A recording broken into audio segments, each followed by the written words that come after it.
and indeed the whole of popular culture throughout 2023 and entered this year's award season with the wind of optimism blowing through her luscious blonde locks. But despite 5 nominations at last night's BAFTA Film Awards, Barbie left with absolutely no bronze masks to stuff in her pristine pink handbag. I think you enjoyed that one. I did.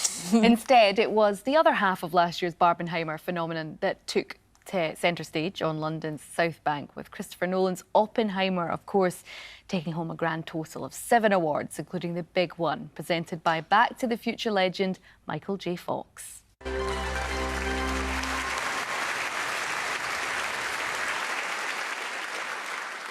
It's such a privilege.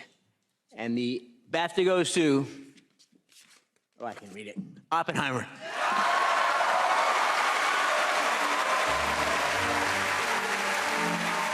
I would not be up here on this stage if it wasn't for our esteemed director, Chris.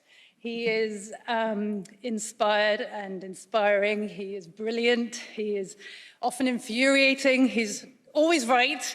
And I'm incredibly grateful to him for letting me come along for this ride. Right, well, joining us now to discuss last night's BAFTAs is entertainment journalist Bev Lyons. We were just chatting, watching those clips. It was quite a good ceremony, wasn't it? Oh, it was great. You know, it had everything. And I think it kicked off on the right foot as well. You had the dog, obviously, being brought on by David Tennant. It sort of set the tone. At first, you know, some of those faces were a bit staid in the audience. I think it takes a while for the BAFTA crowd to warm up.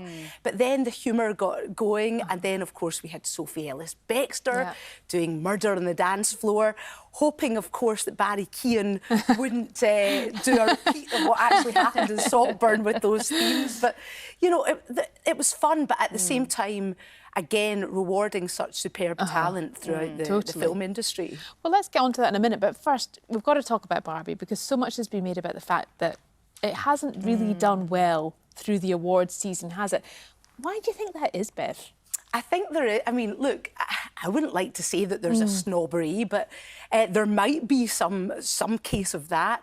It's one of those things, you know, you look at Barbie in much the same way as some people looked at Charlie's Angels way back, and they think that it's fluffy. But actually, you know, there was a message in Barbie and all about the patriarchy and everything like that. So there was something a bit more serious. But I think certainly with the BAFTAs, you know, we take things a bit seriously, and there are some very serious films going on at the moment. And there seems to be a trend at the moment for these sort of docu-films as well. So obviously we had Zone of Interest coming in there as well, about the Holocaust and everything that surrounded that, the concentration camps. And then we've also had, you know, things like Dahmer in the past as well, based on sort of real life. So Oppenheimer ticks that big box, doesn't it? It's something, it's a serious issue. Hiroshima, it's the atomic bomb. And let's face it, right now there's a lot going on in the world. And so it reflects a little bit about, you know, what the feelings in society. Maybe we should be looking with gravitas about something well crafted, but equally it is a real shame. I mean, you know, everybody had to put on their plastic smiles, didn't they, last night, and just be Barbified and just go, yeah, that's fine, it's okay with us. But what a shame for Margot Robbie. Fantastic, you know, not only a great actress, but great at the whole production thing as well, and directing. Because they have been pitted against each other from the beginning, haven't they? That phrase Barbenheimer was banded over and over and over. In a way, has that helped Barbie, do you think, or hindered it, maybe? Well, do you know what? I mean, at the end of the day, you've got to look at the commercial success of things, and I don't think that Barbie accountants, when they look at the bottom line, will be too worried about it, you know, and... You know, we see obviously the Oscars, you know, that's not necessarily going to happen, or it may happen for them. But, you know, it's very different to the BAFTAs, so there still could be hope. Do you think it is different, though? Because some people have said that actually perhaps this BAFTA has been more of an indication of how the Oscars might go than perhaps previous years. What do you think? It is very possible. I mean, look, we've still got Oppenheimer for the Oscars has got 13 noms in the Oscars, which it had in the BAFTAs, took away 7. So, yeah, that's quite reflective of it. Poor Things as well. Just, by the way, I think we need to give a mention here to the fact that it was based on the great works of Alistair Gray. Scottish novelist who also was behind Lanark. And I tell you what, after those award wins last night, 5 that they scooped, people will be looking at all of Alistair Gray's past productions, you know, written productions, and thinking, what movies can we make out of that? Because they could set it in Scotland this time. Wouldn't that be? Of course, that would be great. Wouldn't it? If Glasgow actually got to feature. It would be fabulous. Any other favourite moments, though? You mentioned the wee dog. Any other bits that you just kind of really got you saw there, I mean, Michael J. Fox, a standing ovation there.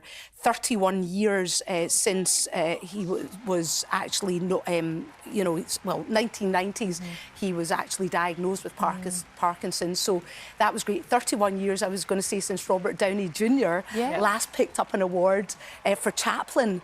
So those Is it really? That's 31 years. Isn't that incredible? Do you remember that? Yes, film? I do. He was great at it.